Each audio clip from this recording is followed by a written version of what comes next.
நண்பர்களே, எனது நாகராஜ் சித்தா சேனல் சொந்தங்களான அனைவருக்கும் மனமார்ந்த என் வணக்கத்தையும் தெரிவிக்கிறேன். அனைவரையும் நான் வணங்கி இப்பொழுது இந்த வீடியோ ஒரு ஞானியின் தொகுப்பாக நான் உங்களுக்கு சொல்லவிருக்கிறேன். எனது ஆன்மீகத்தின் பயணத்தின்படி எனக்கு பிடித்த ஞானியே அருணகிரிநாதர், பட்டினத்தார். இந்த வரிசையில் பட்டினத்தாரின் வாழ்வியல் பாடல் எனக்கு மிகவும் ரொம்ப பிடிக்கும் என்பதால் அவரை பற்றி இந்த வீடியோவை நான் உங்களுக்கு சொல்லவிருக்கிறேன். அவர்களின் பாடலை பற்றி, அந்த பாடலின் விளக்கத்தை பற்றி உங்களோடு பேச இருக்கிறேன். பட்டினத்தார் மிகப்பெரிய செல்வந்தர். அவர் ஒரு முறை அவருடைய வீட்டில் முத்துப்பந்தல் போட்டு வைத்திருந்தாராம். அந்த வழியாக மன்னர் நகர்வலம் வந்தபோது அந்த முத்துப்பந்தலை பார்த்து, முத்துப்பந்தலும் வெள்ளி கதவு போட்டு வைத்திருந்தாராம்.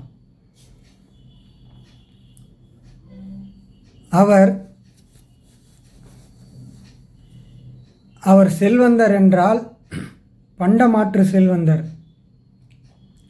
அண்டை நாடுகளுக்கு நவரத்தினங்கள், வைரம், வைடூரியம், கோமேதகம், புஷ்பாகாரம், தங்கம், இப்படி இரத்தினங்களை வாரி வழங்கும் மிகப்பெரிய செல்வந்தர்.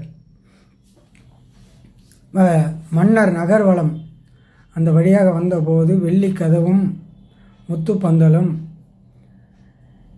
போட்டு வீட்டின் முன்னே போட்டு வைத்திருந்தாராம் பட்டினத்தார். அந்த வழியை மன்னர் பார்த்துவிட்டு, இந்த வெள்ளிக்கதவை மாற்றுங்கள் என்று சொல்லிவிட்டு சென்று விட்டார். அவர் என்ன அப்படி என்று அவராலே ஒரு இவ்வளவு பெரிய செல்வந்தரா என்று மனிதர்கள் வெள்ளிக்கதவை மாற்றுங்கள் என்று சொல்லிவிட்டு சென்று விட்டார். அடுத்த நாள் மன்னர் நகர்வலம் வரும்போது அங்கே தங்கக்கதவு பட்டினத்தார் பொருத்தி வைத்திருந்தார். பிறகு பட்டினத்தாரை அழைத்து, மன்னர், நான் வெள்ளிக்கதவை மாற்ற சொன்னேன், நீங்கள் தங்கக்கதவு போட்டு வைத்திருக்கிறீர்களே என்று கேட்டபோது, நீங்கள் வெள்ளிக்கதவை மட்டும்தான் மாற்ற சொன்னீர்கள். நான் வெள்ளிக்கதவை மாற்றிவிட்டேன், என் கடமை முடிந்து விட்டது என்று சொன்னாராம். பிறகு மன்னர் கோபத்தோடு அந்த முத்துப்பந்தலை எரித்துவிட்டு சென்று விட்டாராம். அடுத்த நாள் நகர்வலம் வரும்போது பட்டினத்தார் அந்த வாசலில் வைரப்பந்தல் போட்டு வைத்திருந்தாராம். அதை பார்த்து பிரமித்து போன மன்னர் எதுவும் பேசாமல் சென்று விட்டாராம். எவ்வளவு பெரிய செல்வந்தரா என்று சென்று விட்டாராம். அவ்வளவு பெரிய செல்வந்தருக்கு ஞானம் எப்படி வந்தது?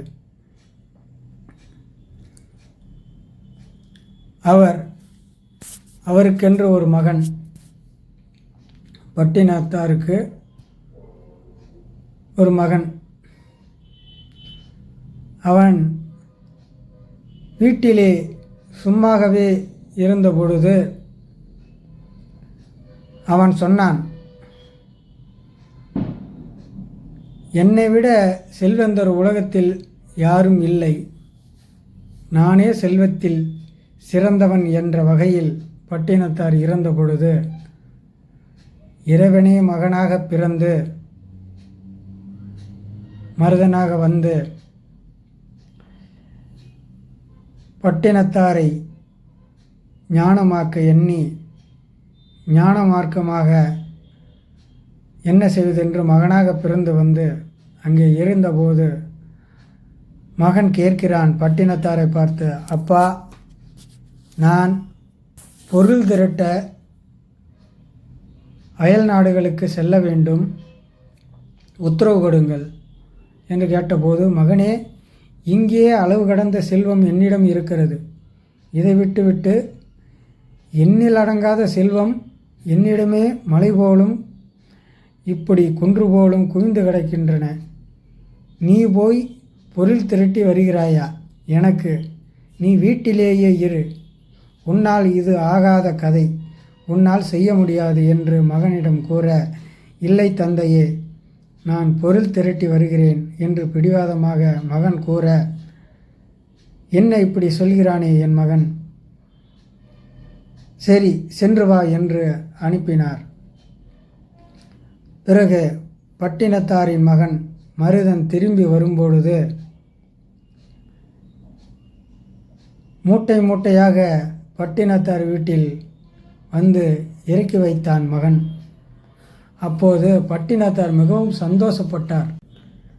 என் மகன் மூட்டை மூட்டையாக செல்வங்களை திரட்டி வந்து விட்டானே என்ற சந்தோஷத்தில் பட்டினத்தார் இருந்தார். அப்போது எல்லா மூட்டையும் அவிழ்க்கப்பட்டது.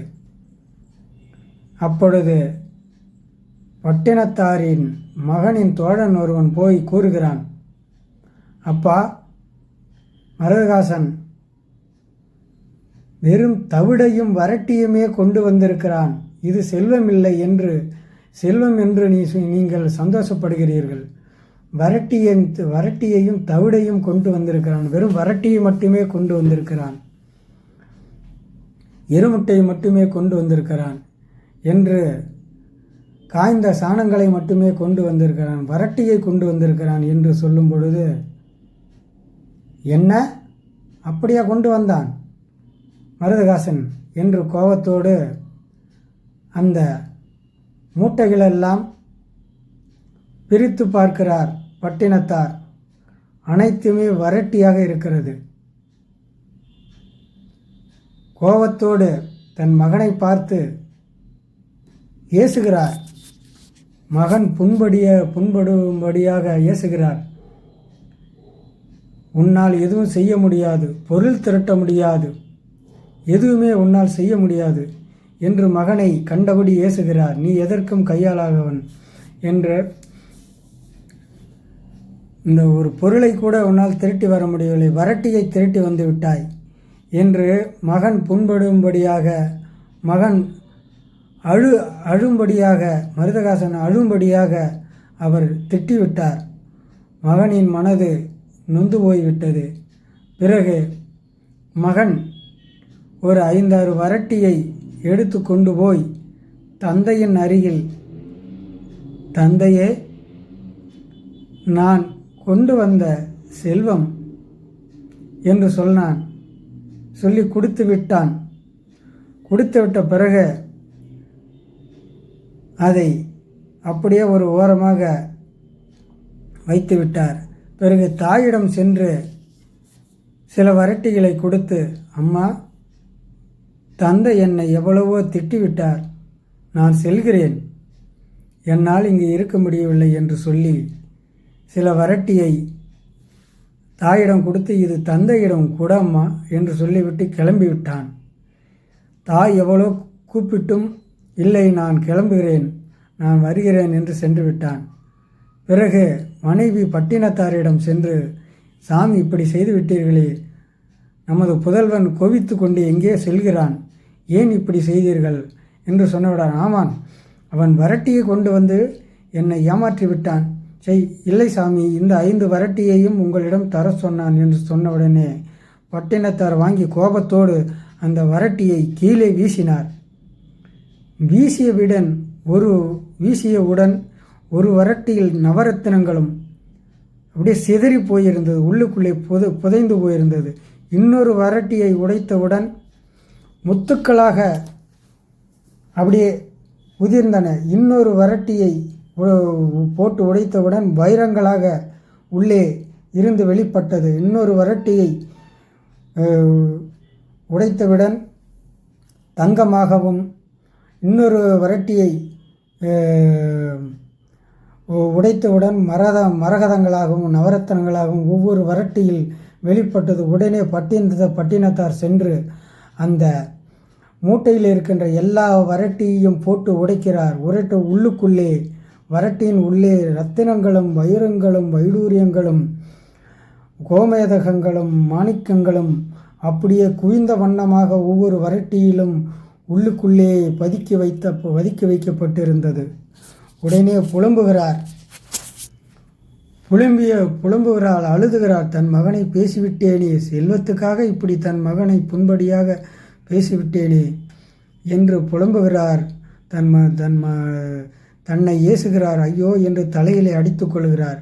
பிறகு மனைவியிடம் எங்கே மருதகாசன் என்று கேட்டபோது, எங்குவென்றே தெரியவில்லை சுவாமி, இதோ இந்த ஓலைச்சுவடியை தந்தையிடம் கூடு அம்மா கடைசியாக என்று கூறிவிட்டு சென்று விட்டான் என்று மனைவியிடம் என்னிடம் கொடுத்துவிட்டு என்னிடம் ஆசை பெற்று சென்று விட்டான் சுவாமி என்று சொன்னவுடன் பட்டினத்தார் அந்த ஓலைச்சுவடியை வாங்கி பார்க்கிறார்.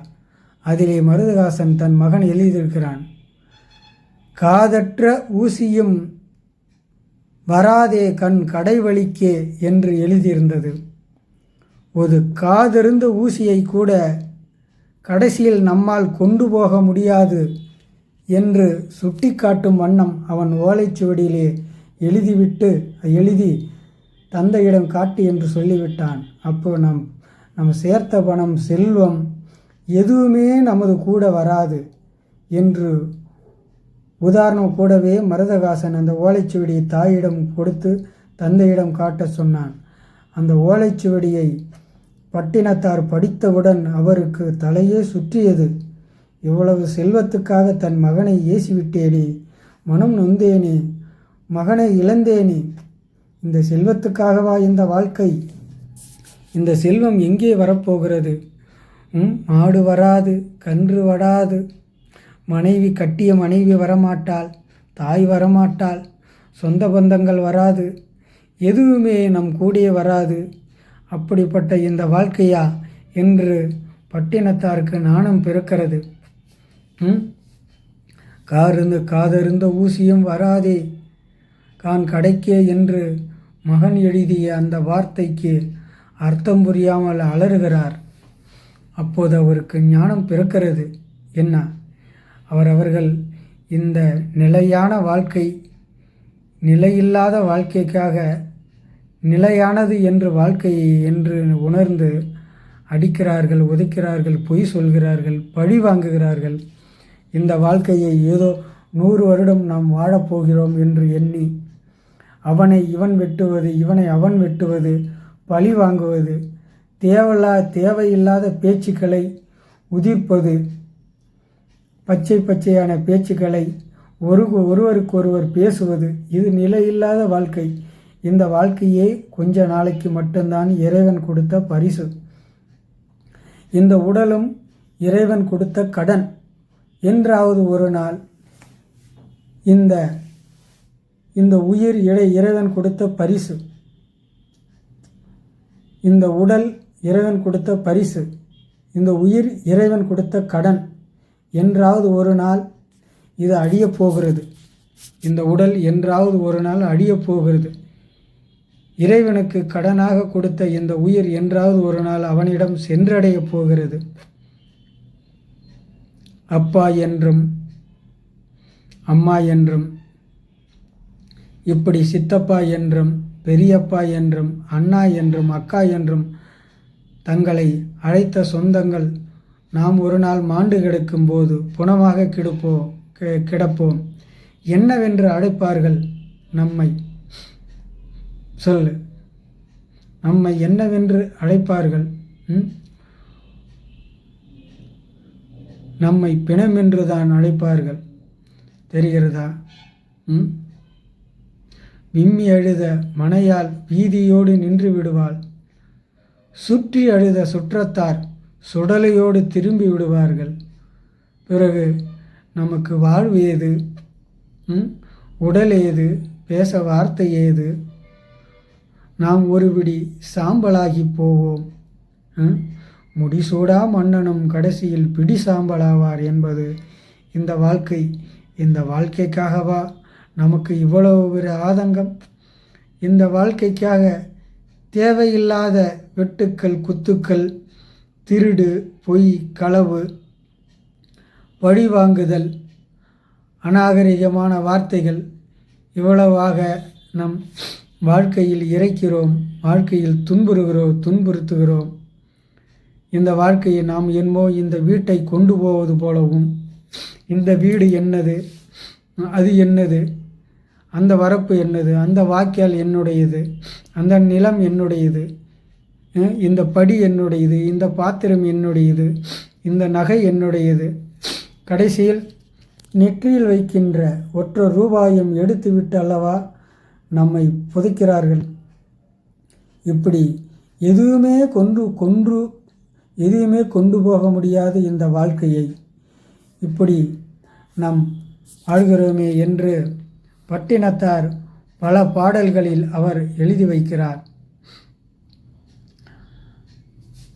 இப்படி பட்டினத்து செட்டியை பரதேசம் போன கதை உங்களுக்கு தெரியுமா? மிகப்பெரிய செல்வந்தர், அனைத்தையும் விட்டுவிட்டார். அனைத்தையும் விட்டுவிட்டார். அவர் அனைத்தையும் விட்டு ஒரு நாள் ஒரு இரவில் ஒரு கள்வர்கள் இவர் தலைமாட்டிலே கொண்டு வந்து பொருளை போட்டுவிட்டு சென்று விட்டார்கள்.